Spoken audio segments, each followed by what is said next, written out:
केरल राज्य इसकी ज़मीन उसका खनिज। ठीक है सर। पुलिस प्रशासन का कानून Indian penal code 1860 IPC section 5 के तहत आदिवासी समुदाय के लोकल लॉ अनुच्छेद 13। सर आर्टिकल 13 आप पढ़ लीजिएगा, शायद आपको ज्ञान नहीं होगा तो आप पूरा पढ़ लीजिएगा तो आपको समझ में आ जाएगा आर्टिकल 13 विस्तार से क्या कहता है। अनुच्छेद 13(3) का के रूढ़ी प्रथा स्पेशल लॉ, रूढ़ी प्रथा स्पेशल लॉ।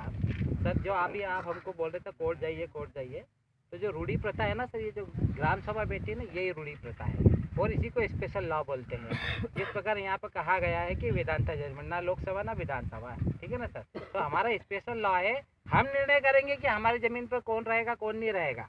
गैर आदिवासी को भी अगर रहने देना तो ये हमारा निर्णय होगा सर, और उसका पालन करवाना आपका कर्तव्य है, क्योंकि आपकी ड्यूटी, क्योंकि आप कौन हो सर, OIG है, ठीक है ना सर। आज स्पेशल लॉ अनुच्छेद 244(5) की अनुचित क्षेत्र के ऊपर IPC 1860 एप्लीकेशन नहीं होता है। यानी कि सर आप यहाँ पे जो हमारा रूढ़ी प्रथा जहाँ लागू होती है वहाँ पे आपका अनुचित क्षेत्र में IPC 1860 पूरी लॉ की किताब ही लागू नहीं होती सर, समझ रहे सर आप। न्यायपालिका का कानून CRPC 1837 IPC सेक्शन 5 के तहत आदिवासी समुदाय के लॉ अनुच्छेद 13(3) अनुच्छेद 13(3) क के रूढ़ी प्रथा स्पेशल लॉ अनुच्छेद 244(1)(5) अनुसूचित क्षेत्र में के ऊपर क्षेत्र में या वहाँ पर है ना IPC 1860 एप्लीकेबल नहीं होता है, ठीक है ना। न्यायपालिका का कानून CRPC 1973 IPC सेक्शन 5 के तहत आदिवासी समुदाय लोकल लॉ के अनुच्छेद 13(3) के तहत रूढ़ी प्रथा के क्षेत्रों में आदिवासी समुदाय का स्वशासन प्रशासन व इनका नियंत्रण का संवैधानिक उपबंध है। इसका अर्थ यह है सर कि 13(3) और 13(3)(1) और 3 के तहत रूढ़ी प्रथा के क्षेत्रों में आदिवासी समुदाय का स्वशासन प्रशासन व इसका नियंत्रण का संवैधानिक उपबंध है। अर्थात सर सरल भाषा में कहा जाए तो हमारे क्षेत्र में हमारा स्वशासन है ना, हमारा शासन, हमारा निर्णय सर्वमान्य है और हमारा ही प्रशासन वह इनका निर्णय का संवैधानिक उपबंध है। संविधान भी ये कहता है कि हमारे क्षेत्र में हमें निर्णय लेने का अधिकार है। अब रहा सर शासन प्रशासन, फिर हमें आपकी क्या जरूरत पड़ी, हमें आपकी जरूरत इसलिए पड़ रही है क्योंकि सर आप भी कहीं ना कहीं आदिवासी की ज़मीन पर रह रहे हैं, यहाँ का अनाज खा रहे हैं। यानी आदिवासी जो इस देश का मालिक है वो आपको यहाँ पे जीवन यापन के साथ साथ आपको यहाँ जीने के लिए आपको अनाज उपलब्ध कराता है। तो आपकी ड्यूटी, आपकी नौकरी है कि आप हमारी रक्षा सुरक्षा की जिम्मेदारी आपकी बनती है, इसलिए हम आपको यहाँ पे बुलाते हैं, ठीक है सर। पंचायत विस्तार अधिनियम 1996 ऐसा कानून को आदिवासी समुदाय की ग्राम सभा रूढ़ी प्रथा के तहत अवैध व असंवैधानिक घोषित करता है, ठीक है सर। ये सर आपको इसलिए बताया कि जो ग्राम सभा का आदेश है, आप हमें कोर्ट ना सिखाएं, हमने आपको कोर्ट की जानकारी इसलिए इतनी दी है।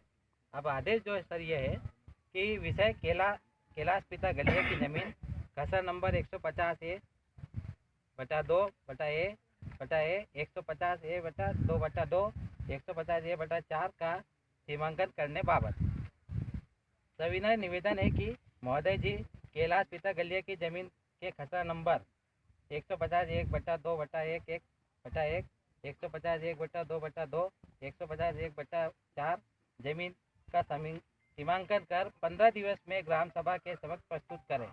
अतः श्रीमान जी से अनुरोध है कि ग्राम सभा के निर्णय का पालन करें, ठीक है सर। हमें इसमें एक जजमेंट नहीं लिखा है, मैं उसका भी आपको थोड़ी सी जानकारी दे दूँ। 5 जनवरी 2011 को नंदाबाई बिल के प्रताड़ित किया गया था, महाराष्ट्र बनाम सरकार से यह केस हुआ था। उसमें 5 जनवरी 2011 को सुप्रीम कोर्ट ने आदेश दिया है, आप पैराग्राफ 34 पढ़ लीजिएगा और 27 पढ़ लीजिएगा सुप्रीम कोर्ट का आदेश 5 जनवरी 2011 का।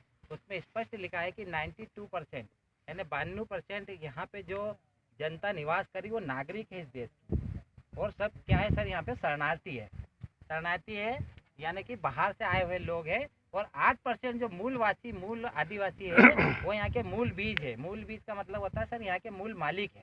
तो आदिवासी को सुप्रीम कोर्ट ने 5 जनवरी 2011 के जजमेंट स्पष्ट रूप से कहा है कि इस देश का मालिक 8% आदिवासी है। और साथ में सुप्रीम कोर्ट ने उसी जजमेंट में यह आदेश दिया है कि शासन प्रशासन का और गैर आदिवासी का ये यहाँ पे ये दायित्व है और शासन प्रशासन की ड्यूटी है कि वो देखे कि किसी भी प्रकार के जो सालों से प्रताड़ित आदिवासी होते आ रहे हैं अब वो ना हो। और आपकी ड्यूटी बनती है सर कि हमारी जल जंगल जमीन की रक्षा सुरक्षा आप करें। ये ड्यूटी आपकी है सर, आपको आपके कर्तव्यों का पालन करना चाहिए शासन प्रशासन का, है ना सर। जी देखना ही पड़ेगा सर, वो देखेंगे जब भी आपको समझ में आएगा ना। और साथ में फिर आप अगर आपने संविधान पढ़ा है तो आप आर्टिकल 141 पढ़ लीजिएगा सर। आर्टिकल 141 कहता है कि सुप्रीम कोर्ट के आदेश को हाई कोर्ट, जिला कोर्ट, ठीक है सर, सेशन कोर्ट सभी को मानना जरूरी है। जो भी सुप्रीम कोर्ट के आदेश की अवहेलना करता है वो सेक्शन 124B के तहत देशद्रोह का काम करता है। तो सर शासन प्रशासन में आप कुर्सी पे बैठे, आपकी नैतिक जिम्मेदारी है। अगर आप इसके अवहेलना करेंगे सुप्रीम कोर्ट के 5 जनवरी 2011 के जजमेंट की और इन तमाम जजमेंटों की, तो आप भी आर्टिकल 141 संविधान के आर्टिकल 141 का उल्लंघन करेंगे और 124B के सेक्शन 124B के तहत आप भी देशद्रोही के दायरे में आएंगे।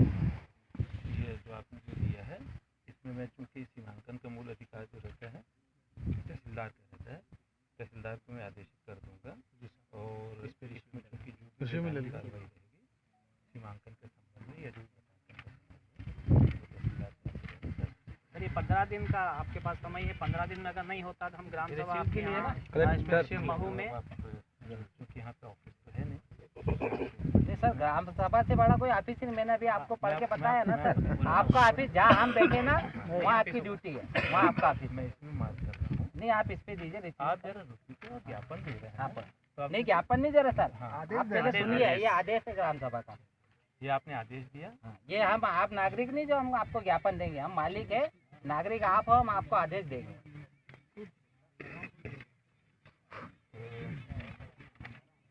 अपना मानपुर करें